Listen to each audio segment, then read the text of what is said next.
జయ శ్రీమన్నారాయణ. అస్మద్గురుభ్యో నమ. నమోద్విశీర్షే త్రిపదే చతుస్సృజ్ఞాయ తంతవే సప్తహస్తాయ యజ్ఞాయ త్రయీ విద్యాత్మనే నమః. స్వర్గాది ఫలములను విస్తరింపజేసే యజ్ఞమే స్వరూపముగా గల శ్రీహరికి ప్రాయణీయము, ఉదయనీయము అనే రెండు కర్మలు రెండు తలల వంటివి. ప్రాతః, మధ్యాహ్న, సాయం సవనములు మూడు పాదముల వంటివి. ఋగ్యజస్సామ అథర్వణ వేదములే నాలుగు కొమ్ముల వంటివి. గాయత్రి, ఉష్ణక్, పంక్తి, త్రిష్టుప్, అనుష్టుప్, బృహతి మొదలైన 7 ఛందస్సులు 7 చేతుల వంటివి. యజ్ఞమునకు మూలము ఋగ్యజుస్సామ వేదములు. అట్టి శ్రీహరికి నమస్కారము. 8th Canto 16th Chapter 31st Prayer. భగవద్బంధులారా, Srimad Bhagavata తత్వదీపిక 4th స్కందము 28వ పాడ్కాస్ట్లో స్వాగతం. ఇంతవరకు విదురమైత్రేయ సంవాదంలో భాగంగా పృథురాజు యొక్క చరిత్ర, వారి పుత్రులు ప్రచేతసులకు బోధించినటువంటి రుద్రగీత, తరువాత ప్రాచీన బర్హుడు నారదుని అడిగినటువంటి విషయాన్ని పురస్కరించుకున్న నారదుడు ప్రాచీన బర్హుడికి పురంజనోపాఖ్యానాన్ని ఉపదేశించడానికి సిద్ధమయ్యారు. మన పురంజనోపాఖ్యానాన్ని అనుభవిద్దాం. ఆధ్యాత్మికోపదేశమును నారదుడు ఒక కథ ద్వారా చేయుచున్నాడు. తత్వోపదేశమును ఒక కథలో కాకుండా విడిగా చెప్పినచో లోకతీరులో ప్రవర్తించు వారికి బోధపడదు. వారికి స్త్రీలు, పురుషులు, కలయిక మొదలగునవి తెలియను కనుక దానిలో తత్వజ్ఞాముని ఇమిడ్చి ఉపదేశించుచున్నారు. పూర్వము పురంజనుడు ఒక రాజు ఉండెను. అతడు వేదాంగములను చదువుకునినవాడు. అతనికి అవిజ్ఞాతుడు అను మిత్రుడు ఉండెను. అతడు చేయు పనులు అందరకు స్పష్టముగా తెలిసినవగుటచే మంచి కీర్తి కలవాడు. ఆ పురంజనుడు తాను ఉండుటకు ఒక పట్టణమును అన్వేషించుచు భూమి అందంతటనూ సంచరించుచుండెను. తనకి తగిన వాసస్థానము లభింపలేదు. అందుచే దుఃఖము గలవాడాయను. తాను అన్ని ఇంద్రియములతో శబ్దస్పర్శలను, భోగమును అన్నింటినీ పూర్ణముగా అనుభవించుటకు తగిన పట్టణము కావాలనని ఇతడు కోరుకొనుచుండెను. అట్టి పట్టణము అతనికి దొరకలేదు. ఇట్లు సంచరించుచుండగా ఒకనాడు హిమోత్పర్వతం యొక్క దక్షిణ చర్యలలో ఒక పట్టణం అతనికి కనిపించాను. అందు సర్వేంద్రియములతో సకల భోగములను అనుభవించు అవకాశముండెను. దానికి 9 ద్వారములుండెను. ఆ పట్టణమునకు ప్రాకారములు, ఉద్యానవనములు, మెడలపై అంతస్తులు, గాలి జోరుడుగా వచ్చుటకు తగిన గవాక్షములు, తోరణములు ఉండెను. ఆ పట్టణమునకు 3 శిఖరములుండెను. అందు ఒకటి బంగారు శిఖరము, వేరొకటి వెండి శిఖరము, వేరొకటి ఇనుప శిఖరము. అందు 6 విధములకు వేరువేరు గృహములుండెను. అందు పెద్ద ప్రాకారముండెను. అందు నీలము, స్ఫటికములు, వైఢూర్యములు, ముత్యములు, మరకతములు మొదలగు మణులు పొదగబడి ఉండెను. అందు క్రీడాస్థానములు, అంగణములు, రాజమార్గములు, విశ్రాంతి స్థానములు, ధ్వజపతాకాదులు, పగడపు తిన్నెలు ఉండెను. ఆ పట్టణమునకు వెలుపల ఉద్యానవనముండెను. అందు దివ్యములగు వృక్షములు, లతలు అలుముకొని ఉండెను. తుమ్మెదలు, పక్షులు కోలాహలము చేయుచున్న జలాశయములుండెను. మంచునీటి బిందువులతో కూడిన గాలి అచట చెట్ల కొమ్మలను, ఆకులను, చిగుళ్లను కదల్చుండెను. అందు అనేక విధములగు వన్యమృగములుండెను. కాని అవి ఎవరినీ బాధింపకుండెను. కోకిలలు కూయుచు ఆ దారిన పోయే బాటసారులను లోనికి రమ్మని పిలుచున్నవా అనునట్లుండెను. ఆ ఉద్యానవనమునకు అనుకోకుండా ఒక యువతి వచ్చి ఉండెను. పురంజనుడు ఆ ప్రమదను చూచెను. ఆమె వెంట 10 మంది భృత్యులుండిరి. వారి వెనుక ఒక్కొక్కరి వెంట 100 మంది సేవకులుండిరి. ఆమె వెనుకనే ఎల్లప్పుడూ ఆమెని కాపాడుచు 5 తలల పాము వచ్చుచుండెను. ఆ పాము ఆమెను కాపాడుచుండెను. ఆమె తనకు అనుకూలుడగు ప్రియునకై అన్వేషించుచుండెను. ఆమె విషయములు అనుభవించుటలో ప్రౌఢిమ లేనిది, వేరువేరు రూపములను దాల్చగలిగినది. ఆమె నాసిక సుందరముగా ఉండెను. ఆమె కపోలములు, దంతములు, ముఖము, పిరుదులు, పాదములు, స్తన్యములు చాలా సుందరములై ఆకర్షకములై ఉండెను. ఆమె మ్రోగుచున్న నూపురములు దాల్చి పాదములతో ఇటునటు సంచరించుచుండెను. ఆమెకు ఇంకనూ పూర్తిగా యవ్వనము రాలేదు. వక్షస్థలమునందలి స్తనములు సిగ్గుతో కప్పుకొనుచూ గజగమనముతో సాగుచున్నది. సిగ్గుతో మెల్లగా నడుచున్న ఆ సుందరాంగిని పురంజనుడు ప్రేమతో చేరెను. ఆమె పైకెత్తి కదులుచున్న కనుబొమ్మలతో కూడిన చూపుతో అతన్ని చూచెను. అతడు ప్రేమ పెళ్ళుబుకి ఇట్లడుగుచున్నాడు. ఓ పద్మదళనేత్రి, నీవు ఎవరి కుమారికవు? ఎందరో వనితలున్నారు. వారెవరు? నీతో సాగుచున్న ఈ సర్పమేమి? నీవు సాక్షాత్తు భూదేవివా లేక లక్ష్మీదేవివా? నీ చేతిలోని తామరపువ్వు జారిపడినదా? నీవు లక్ష్మీ, సరస్వతి, భూదేవులలో ఒకరివై ఉండుటకు అవకాశము లేదు. నీవు పాదములతో భూమిని అంటి నడుచున్నావు. దేవతా స్త్రీలు భూమిని స్పృశింపరు.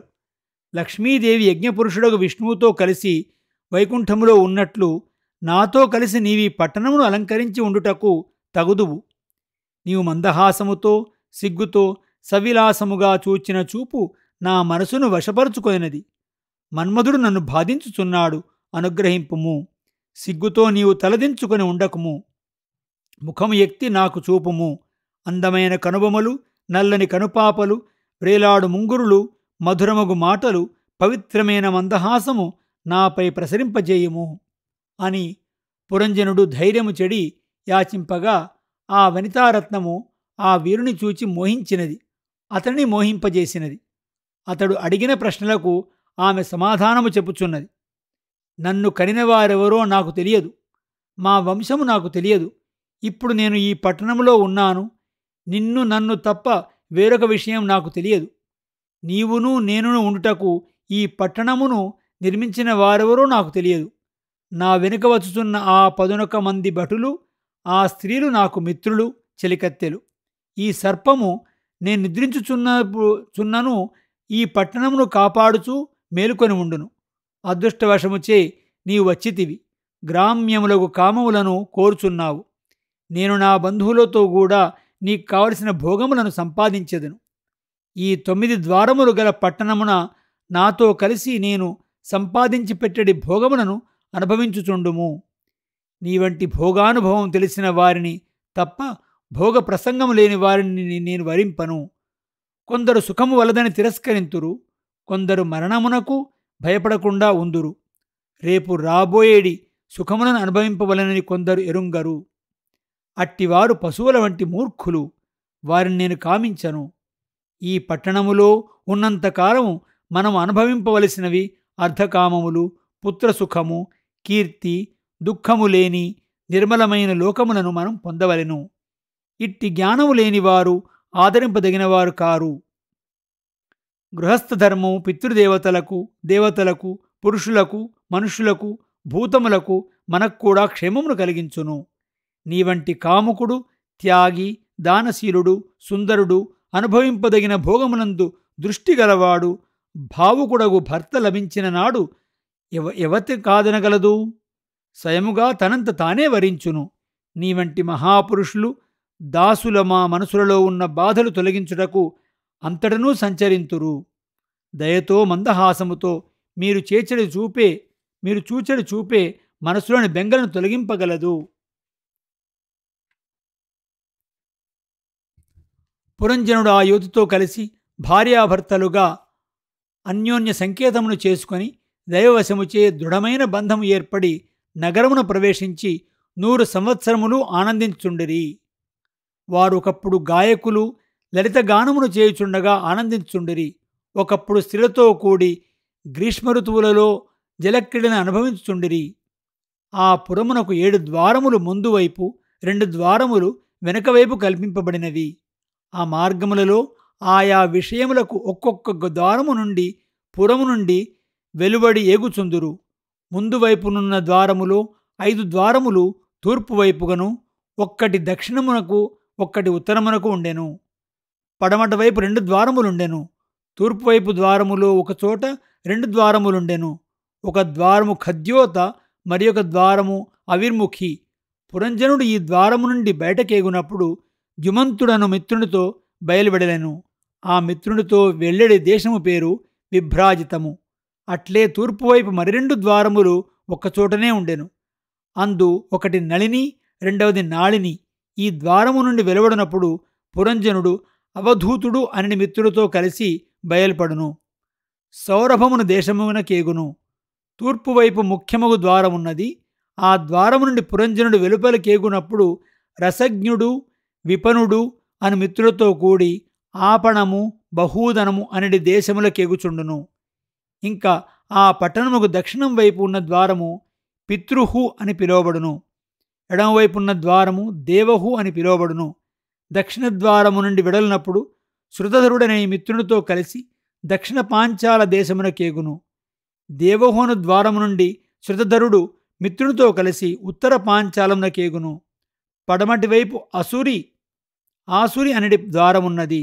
పురంజనుడు ఆ ద్వారము గుండా దుర్మధుడు అనడి మిత్రునితో కూడి గ్రామికము అనడి దేశమున కేగును.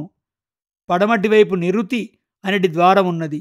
ఆ ద్వారము గుండా వెళ్ళినప్పుడు లుబ్ధకుడు అనడి మిత్రునితో కూడి వైశసం అనడి దేశము కేగును. ఈ పట్టణము ద్వారములలో 2 ద్వారములు ఎల్లప్పుడూ తెరవబడక వెలుగులేనిదే ఉండును. వాటిని నిర్వాకనియు వేషస్కృత్ అని పిలిచెదరు. పురంజనుడు ఆ ద్వారముల గుండా వెడలి పనులు చేయుచుండును. విషూచీనుడని మిత్రునితో కూడి అంతఃపురము చేరినప్పుడు భార్యాబిడ్డల మోహమును హర్షమును పొందుచుండును. పురంజనుడు భార్య ఆజ్ఞకు బద్ధుడై ఉండును. ఆమె ఏది కావలన దానిని ఎల్ల తాను చేయుచుండును. ఈమె పానము చేయవలనైనా తాను మధుపరుషుడై మద్యమును పానము చేయును. ఆమె భుజింపవలనైనా ఆమెతో తాను తినును. ఆమె గానము చేయవలనైనా గానము చేయును. ఏడుచున్నచో తాను ఏడుచును, నవ్వుచో నవ్వును, మాట్లాడినచో మాట్లాడును. ఆమె శయనించినచో తాను కూడా శయనించును. ఆమె నిలిచినచో తాను నిలుచును, పరిగెత్తుచున్న పరిగెత్తును, చూచిన చూచును, వినిన వినును, వాసన చూచిన తానును వాసన చూచును. ఆమె శోకించినచో తాను కూడా దీనుడై శోకించును. ఆమె హర్షమునందినచో తాను ఆమెతో ఆనందించును. ఈ విధముగా ఆ రాణిచే మోహమునందిన వాడై తన సహజ స్వభావమును వీడి తనకిష్టము లేకపోయినను పరవశుడై క్రీడామృగం వలె ఆమె ఆడించినట్లు ఆడుచుండెను. తర్వాత ఏం కథ జరిగిందో మనం మరొక ఎపిసోడ్లో తెలుసుకుందాం. జై శ్రీమన్నారాయణ. అస్మద్గురుభ్యో నమః.